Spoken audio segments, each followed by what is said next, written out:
Hello, नमस्कार दोस्तों। स्वागत है आप सभी का फिर से हमारे यूट्यूब चैनल पर। तो दोस्तों, आज हम आपको भोजन के बारे में कुछ ऐसी बातें बताएंगे जिनका आपको पता ही नहीं है। दोस्तों, कभी भी भोजन की थाली में 3 रोटी नहीं परोसी जाती। ऐसा क्यों होता है? आज हम इसके फ़ायदे और नुकसान के बारे में बताएंगे। तो आप भी कभी भी 3 रोटी एक साथ थाली में न परोसें। तो चलिए, आज की वीडियो शुरू करने से पहले कमेंट में जाकर जय शनिदेव महाराज ज़रूर लिखें।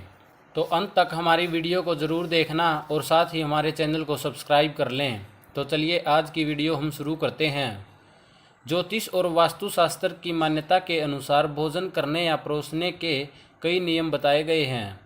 इसी प्रकार थाली के नियम भी हैं। जैसे थाली पीतल की होनी चाहिए, थाली में कभी हाथ नहीं धोने चाहिए, थाली में किस भोजन को किस ओर रखा जाना चाहिए। उसी प्रकार यह भी कहा जाता है कि थाली में कभी भी 3 रोटी एक साथ नहीं परोसी जानी चाहिए। आखिर क्यों? चलो जानते हैं। थाली में कभी भी 3 रोटी, पराठे या पूरी एक साथ नहीं परोसी जाती।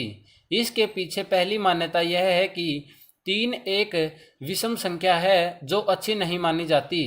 और दूसरी मान्यता यह है कि एक कहावत है, 3 तिगाड़ा काम बिगाड़ा। इसीलिए कभी भी 3 रोटी एक साथ नहीं परोसी जाती। जहाँ पर भी 3 होते हैं वहाँ पर त्रिकोणीय संघर्ष की बात भी की जाती है। हिंदू धर्म के अनुसार यदि किसी मृतक को भोग लगा रहे हैं तो उसकी थाली में 3 कोण या 3 या 5 रोटी रखी जाती हैं। थाली में 3 रोटी तब रखी जाती हैं जब किसी व्यक्ति की मृत्यु हो जाती है और उसके त्रयोदशी संस्कार से पहले उसके नाम की थाली लगाई जाती है। उस दौरान 3 रोटी रखी जाती हैं।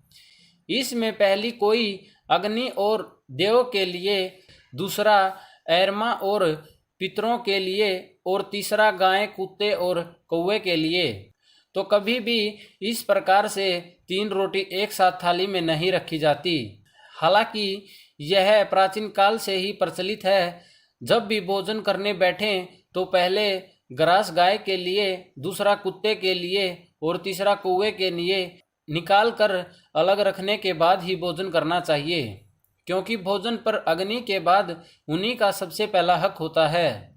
कुछ विद्वान कहते हैं कि भोजन के पूर्व ब्रह्मा, विष्णु और महेश के 3 ग्रास निकाल कर अलग रखने चाहिए।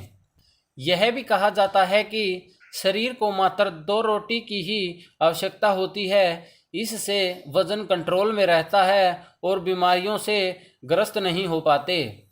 इसीलिए 1 कटोरी दाल, 50 ग्राम चावल, 2 रोटी और 1 कटोरी सब्जी पर्याप्त भोजन माना जाता है। इसके अलावा ये भी कहा जाता है कि यदि कोई व्यक्ति थाली में एक साथ 3 रोटी रख कर खा जाता है तो उसके मन में दूसरों के प्रति शत्रुता का भाव उत्पन्न हो जाता है। कई लोगों का मानना है कि यह एक मान्यता भर है जो कि अंधविश्वास से जुड़ा मामला है। और इसके साथ साथ ये भी कहा जाता है कि थाली में एक साथ कभी भी 4 रोटी भी नहीं परोसी जानी चाहिए। 4 रोटी न परोसे जाने का कारण यह है कि 4 रोटियों का मतलब होता है अपने घर की चारों दीवार। तो दोस्तों, हमने कभी भी 3 रोटी या 4 रोटी एक साथ नहीं परोसनी चाहिए। देखा जाए तो हमें 2-2 कर ही रोटियों को परोसा जाना चाहिए। चाहे तो हम घर पर खाना खा रहे हैं या फिर किसी मेहमान को खाना खिला रहे हैं, तो इस बात का विशेष ध्यान रखें। कभी भी 3 या 4 रोटी एक साथ न परोसें और अपने भोजन में 2 रोटी ही खाएं और इसके साथ साथ 50 ग्राम चावल और 1 कटोरी सब्जी की ही खाएं। इससे ज़्यादा भोजन खाने से आपका वज़न भी बढ़ेगा और इसके साथ साथ आपका शरीर बीमारियों से भी ग्रस्त हो जाएगा। तो बीमारियों से बचने के लिए आप केवल यही बताया गया भोजन खाएं और अपने वज़न को भी कंट्रोल में रखें। तो दोस्तों, आज के लिए सिर्फ इतना ही। तो कमेंट कर ज़रूर बताना कि आपको हमारी वीडियो कैसी लगी। अगर आप हमारे चैनल पर नए हो तो हमारे चैनल को भी सब्सक्राइब कर लें। धन्यवाद दोस्तों, आपका समय शुभ रहे।